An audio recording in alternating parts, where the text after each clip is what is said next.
Rien ne sera caché, rien ne sera dissimulé et tout sera acté en responsabilité parce que c'est l'engagement, le contrat moral que j'ai pris devant vous.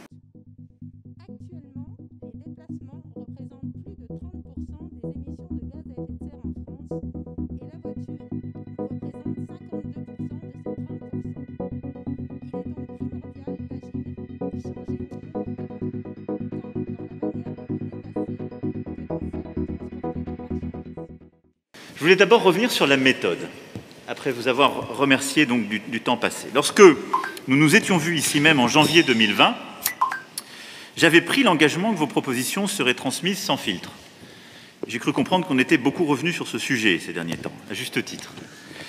Ça veut dire très simplement, n'oublier aucune des propositions faites, bien en mesurer l'impact, les soumettre ensuite au vote, et j'irai au bout de ce contrat moral.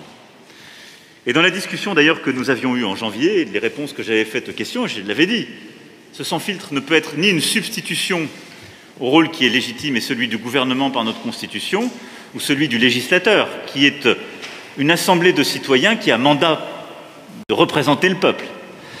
Et j'ai parfois eu le sentiment que dans le débat public ou les commentaires, il pouvait y avoir le sentiment que l'idée de discuter des propositions, d'y travailler, d'être dans un débat qui est sur la faisabilité, la nature, la manière de l'écrire, était une remise en cause du sans-filtre. Je veux plaider le contraire.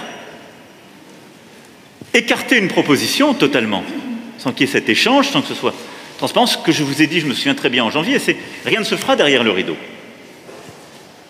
Il y a les mesures sur lesquelles j'ai exercé mon joker en juin dernier, toutes les autres sont dans ce processus, qui est un processus du sans-filtre, qui ne veut pas dire qu'elles seront telles quelles à la fin en application, parce que je ne peux même institutionnellement contraindre ce pouvoir d'amendement, le rôle tout à fait légitime des deux chambres qui sont devant nous. Mais au contraire, permettre un travail commun avec les ministres et leurs administrations, et je l'espère avec l'Assemblée nationale et le Sénat. C'est la liberté de l'Assemblée nationale et du Sénat, et je sais que là aussi plusieurs parlementaires nous écoutent aujourd'hui, et des parlementaires européens. C'est séparation des pouvoirs veut que ce sera leur choix de savoir quelle forme d'association pour laquelle ils veulent opter. Mais mon souhait est qu'il puisse y avoir là aussi un travail en commun qui se poursuive, en tout cas une association claire, et que ce trait d'union se poursuive.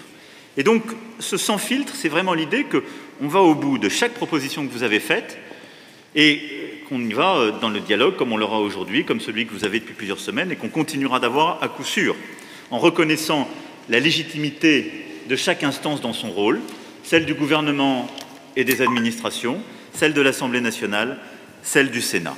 Mais rien ne sera caché, rien ne sera dissimulé, et tout sera acté en responsabilité parce que c'est l'engagement, le contrat moral que j'ai pris devant vous.